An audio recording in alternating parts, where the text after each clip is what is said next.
है जिसका नाम है स्टारफिश ट्रैवल कंसल्टेंसी। फ्रेंड्स ये बहुत ही अच्छी कंसल्टेंसी और इससे मेरे कुछ फ्रेंड्स जो हैं वो बाहर गए हुए हैं।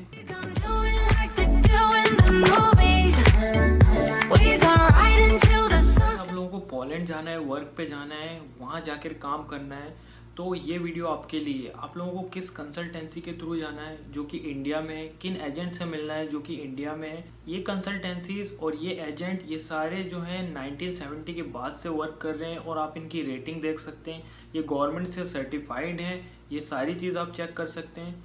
और इनके थ्रू जो लोग अभी पोलैंड गए हुए हैं उनसे भी मैं आपके कांटेक्ट कर सकता हूँ। याद रखिए फ्रेंड्स, यहाँ पर मेरा किसी से कोई टाई अप नहीं है, मैं ये सिर्फ वीडियो अपने एक्सपीरियंस के अकॉर्डिंग बना रहा हूँ। जैसे कि मैं बाहर आया, मेरा वर्क परमिट लगा, तो मैं उस तरीके से आप लोगों की हेल्प करना चाहता हूँ। पोलैंड जाने का सिंपल सिनेरियो ये है गाइस कि अगर आप लोगों को वहाँ जाकर काम करना है तो आपके पास दो तरीके हैं, दो रास्ते हैं। सबसे पहला रास्ता होता है वर्क परमिट लगा कर जाना, यानी अपनी कंट्री से आप लोगों को वर्क परमिट लगवा कर जाना पड़ेगा। वर्क परमिट वो होता है गाइस जो पोलैंड का एम्प्लॉयर जो होता है वो एक वर्क परमिट की हार्ड कॉपी देता है, जिस कॉपी के बाद ही आपके सारे डॉक्यूमेंट्स के साथ एम्बेसी में वीज़ा स्टैंप होता है। अगर आपके पास वो हार्ड कॉपी ही नहीं होगी तो आप पोलैंड कैसे जाएंगे या आपका वीज़ा कैसे स्टाम्प होगा। तो यही वर्क परमिट आपको जो है आपके यहाँ जो कंसल्टेंसीज होती हैं या एजेंट होते हैं उनके पास अवेलेबल होती है वहाँ की वैकेंसी। उसके बाद वो लोग आपके सारे डॉक्यूमेंट कलेक्ट करके अगर आप उस पोजीशन के लिए एलिजिबल होते हैं तो वो सारे डॉक्यूमेंट्स के साथ आपको एम्बेसी ले जाकर वहाँ पे वीज़ा स्टाम्प करवा देते हैं।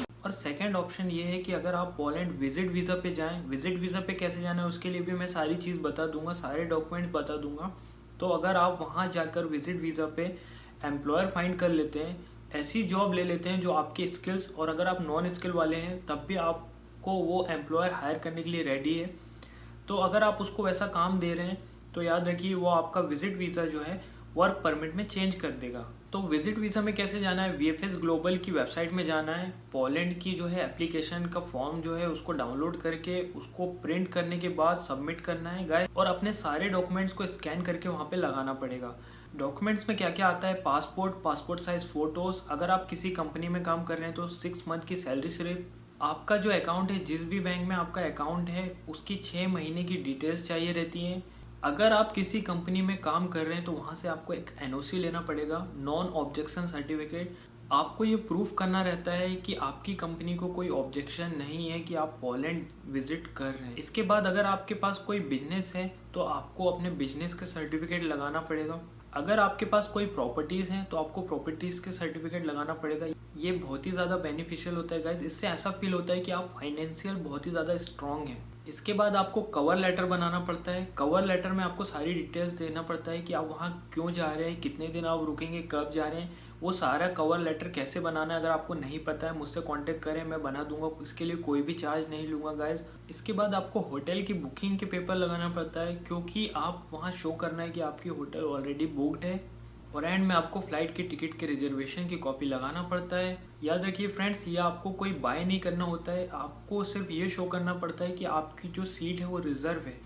तो आपको जो अपॉइंटमेंट मिलता है उसके अकॉर्डिंग आपको कॉल आता है या फिर आपको मेल आता है, तो वो लोग आपको पोलैंड की एम्बेसी में बुलाएंगे और उसके बाद छोटा सा आपका एक इंटरव्यू होगा जिसमें नॉर्मली क्वेश्चन किए जाएंगे कि आप वहाँ क्यों जा रहे हैं। अगर आप इसको पास कर जाते हैं तो आपका वीज़ा जो है स्टाम्प हो जाएगा। याद रखिए फ्रेंड्स, आपको इसमें बिल्कुल भी शो नहीं करना है कि आप वहाँ जाकर वहाँ रुकने का आपका प्लान है, वहाँ पे वर्क करने का आपका प्लान है, ऐसा कुछ भी आपको शो नहीं करना है, वरना आपका वीज़ा जो है वो रिजेक्ट हो जाएगा। तो पोलैंड में जो इंडियंस को सैलरी मिलती है वो वहाँ के गाइस आप 44 आवर्स पर वीक आप वर्क कर सकते हैं।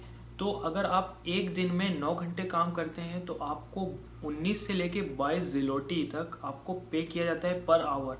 आप इसको कन्वर्ट कर सकते हैं, आज की डेट में इसका 18.96 का जो INR का रेट है। तो इस तरीके से आप मंथली कम से कम 80 to 85,000 या 90,000, 1 लाख तक भी आप कमा सकते हैं गाइस। ओवर टाइम का ये आपको कंपनी या फिर वहाँ की गवर्नमेंट डिसाइड करती है कि आपको ओवर टाइम देंगे या नहीं, क्योंकि ये आपके हाथ पे नहीं होता कि आप अगर बोलें कि मैं 15 घंटे काम कर सकता हूँ या 20 घंटे एक दिन में काम कर सकता हूँ, ऐसा कुछ भी नहीं होता।